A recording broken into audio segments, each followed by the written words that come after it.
Lesson 1 from Unit 3 is functions. And so we're going to look at two tables and we're going to determine are these functions. And then we need to be able to respond to support our answer. So in example number 1, I am going to look at the input values often associated with the x. So the input values never repeat itself. Yes, they all map onto the exact same output value. As long as the inputs do not repeat themselves, we can say, yes, this is a function. The key here is when you are completing the AP exam in May, not only do you have to answer, is this an example of a function, you have to support it with proof. And so what would we say? We could write that every input value maps onto at most one output value. Now when we look at the second table, we can see that we repeat the input values, and that's okay to repeat input values. What's not okay is as soon as we see a repeated input value mapping on to a different output value, this is no longer an example of a function. So I'd say this is not a function, and to support my answer, I'd say because input values map onto more than one output. So these are tricky. These are tricky. These are a form of piecewise functions because they're different pieces put together, and we're going to determine, is it a piecewise function or is it just a piecewise equation? Now, what does it mean to be a function? Many of us have learned how to utilize the vertical line test, and the vertical line test allows us to make vertical lines, and every time we make a vertical line, we can test to see if it's a function, and that is because with each vertical line, it can cross the equation or the graph at most one time. Now here are the tricky ones. This is tricky and this is tricky. It still passes the vertical line test because at this point a closed dot means it's part of the graph, an open circle means we're cutting straight through it. So this passes the vertical line test. This is in fact a function. But saying for your test, yes, this is a function because it passes the vertical line test will not be enough. You'd have to say every input, or you could say every x value matches to at most one y value. Over here, this is not a function because we can see with the vertical line test, it's going to hit the graph or intersect the graph more than one time. So no, this is not a function because an input value matches to more than one output value. Now I'm going to go through stating the domain, and I'm going to write the domain in interval notation. So remember, domain is we're going to look at this graph from left to right. So I'm going to scan this graph from left to right. The range goes up and down. The domain goes from left to right. I can see there is a hole in the graph at 1, so I do not want to include 1. And it goes all the way to an x value of 1, 2, 3, 4, and we include 4 because it has a closed dot. For the second example of this set, we start at -1. There's a hole. I'm not going to include it. It goes all the way to 1, 2, 3, and has a closed dot. We include it. Now, if you remember rational function, this is called an asymptote. In fact, it's a vertical asymptote. And a vertical asymptote, our graph will approach it, but it never ever intersects or crosses. And at this particular graph, we're looking at -2. So if I looked at this at a number line, there's going to be a graph. Think of the number line right here, and here is 0, and here's our -2.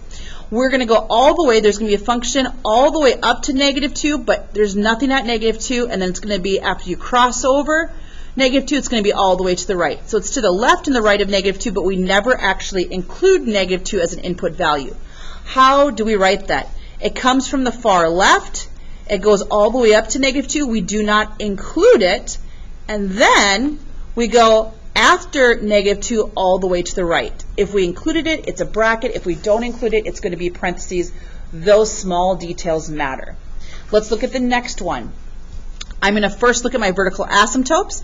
This is at -2 and +2. So I can see that it's going all the way to the left as it approaches -2. Okay, all the way from the left as it approaches -2, parentheses, and it goes from -2 all the way to +2. But again, we're not going to include -2 and +2 because they're vertical asymptotes, and to the right of +2, it continues to go to the right.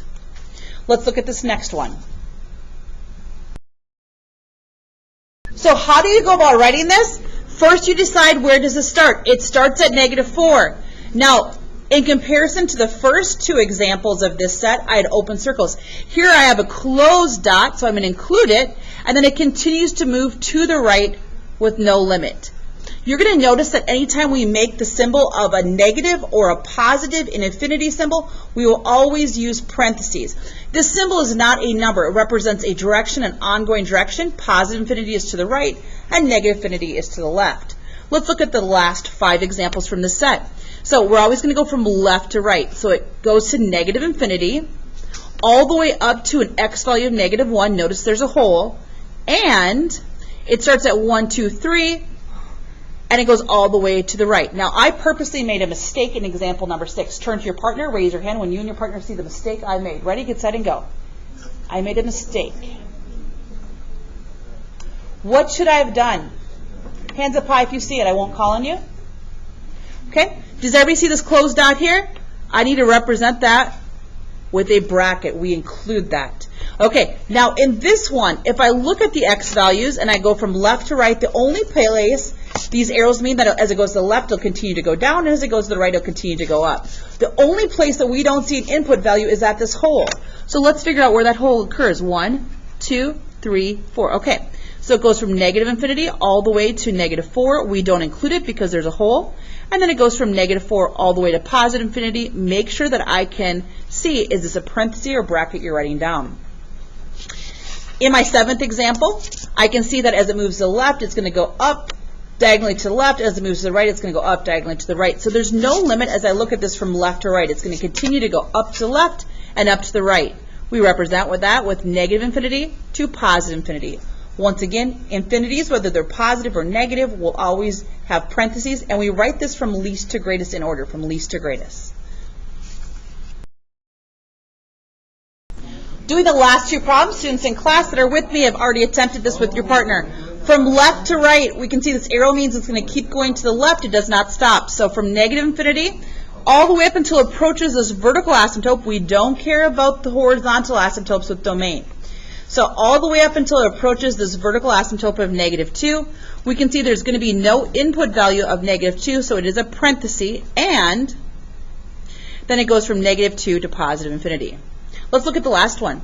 It starts at negative 5. There is a closed dot. I'm going to include it, and it goes all the way up to 1, 2, 3, and then there's this hole in the graph. And then it goes from 3 all the way to positive infinity as it goes up and to the right. Again, 3 has a hole in the graph. That's why we have parentheses. We include 5 with a negative. The negative 5 is included with a bracket. In the next 3 examples, so we're hitting the next learning target, we're now going to be given an equation, and we have to determine, is that equation an example of a function? Not every equation is a function. So what we're going to do is step 1 is we're always going to isolate the y. So I'm going to start by adding 8 to the opposite side. I have x plus 8 equals y squared. Some students really like to have the y on the left, so feel free to write the y on the left and the quantity x plus 8 on the right. Either way is just fine. What I need to share with you is anytime you get to the point where you've isolated the y and it has a square, this is never going to be a function. So maybe you want to write that down. Anytime you've isolated the y and it's a square, the x1 is a 2, it's never going to be a function. And in fact, whenever this is an even number, a 4, a 6, an 8, it's never going to be a function. So why is that? Because you want to understand that. Okay, you ready? This means there's going to be 2 answers. So when I do this, how do I get the 2 answers? Remember, there's a plus or a minus that's going to go in front. One time is a plus, and the other time is a minus. This has to constitute for the 2 answers. So if you're a visual learner like myself, I'm going to have you just watch at this time. I'm going to take my calculator. You're welcome just to watch. I plug in the square root of x plus 8. I go down to the second one. Now I'm going to input a negative sign and the square root of x plus 8. So this equation has 2 parts to it, and I graph it. After I graph it, turn to your partner. Is this an example of a function visually? Yes or no? No. Would it pass the vertical line test? No, it would not. It would not pass the vertical line test. Now, more importantly, how would we write this? Because for your AP exam or for your test, you can't just say it doesn't pass the vertical line test. Why doesn't it? Because we have input values that correspond, or you could say map, onto more than one output value. As soon as that happens one time, it no longer is a function. we are going to look at the next two examples that have absolute value. And so instead of graphing this, we're going to use a table of values. If I want to achieve an answer, we can choose any random number. Martin, can you give me a number that's not too high? Any random number. 2. So arbitrary number 2. He just chose 2. So everybody put 2 down. I could have called on somebody else. They said 3 or 4 or 5, whatever, right? As long as it's a number that is positive. Okay, so I have 2. So if I want 2 here, I'm going to come off to the side. I'm going to put a little question mark here. What number plus 1? Then I take the absolute value could give me 2. Well, I know one number could be 1 because 1 plus 1 is 1. The absolute value of the absolute value of 2 is 2. So if I plug in a 1, I'm good. But with absolute value, I also could plug in a negative 3 because negative 3 plus 1 is negative 2. And the absolute value of negative 2, which means how far is negative 2 from the origin or 0, is a distance of 2. So I could have used negative 3 or positive 1. They both would make this mathematical statement true. Now looking back to this, you ready? Turn to your partner. Is this table an example of a function? Yes or no in reasoning? You have 10 seconds, go. It is not an example of a function because your input values, or you could say x's, map onto more than one output or map onto more than one y value. Let's go to the next one. Okay, I'm going to call in somebody else here.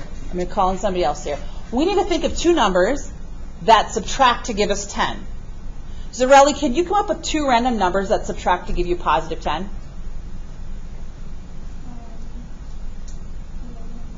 11 and 1. I like it. So this is 11 and this is 1. Do you guys agree 11 minus 1 is 10? Yes? 11, the absolute value of 11, subtract 1 is 10. Yeah, that's true. But also, couldn't the absolute value of negative 11 minus 1 also equal 10? Because the absolute value of negative 11 is positive 11, and 11 minus 1 is 10. So this value right here, that is the y, could also be a negative. 11 minus 1, absolute value of 11 minus 1 is 10, and the absolute value of negative 11 minus 1.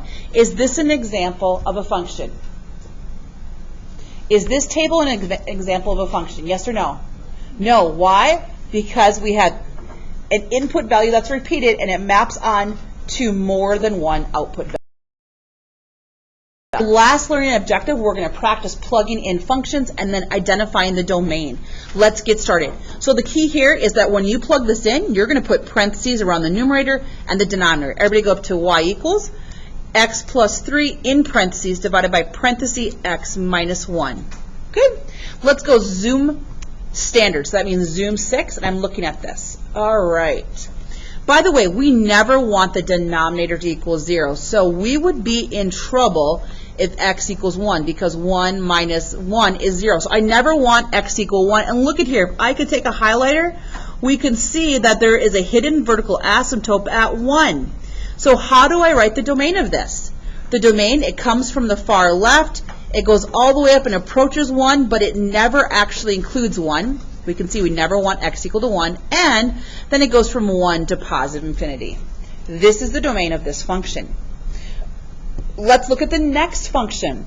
So let's go up to y equals, and let's plug this in. We are going to put parentheses around the numerator, and we're going to put parentheses around the denominator. Then let's hit zoom standard, which is zoom 6. Okay, so for this function, if I wanted to zoom out, you're like, well, does it just keep going up? I believe it's going to be, as it moves to the left, it's going to be going up at a very fast rate.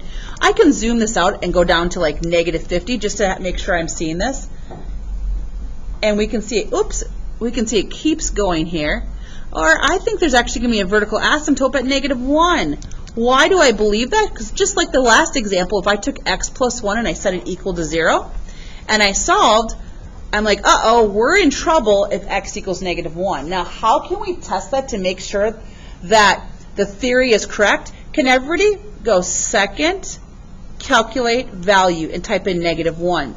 If this is an asymptote, you're going to see a blank spot for the output values. And we can see there's a blank spot. That means there is no output value that corresponds to -1. It never crosses this vertical asymptote. That's like a hidden wall at -1. So how do I reflect this in the domain? The domain goes from -1 all the way to the right. Now we are not going to include -1, so I leave it as a parenthesis. Let's look at our very last one. Our very last one, we have the square root of x plus 3. Make sure you use the arrow to go outside of the box, and subtract 2. I need to know what is this spot. And by the way, I believe it's -3. 1, 2, it looks like -3. Now I can check that by going second, calculate value, and we can see -3 does have an output value. So my function starts at -3, and we're going to include it, and then it continues to go to the right without limit.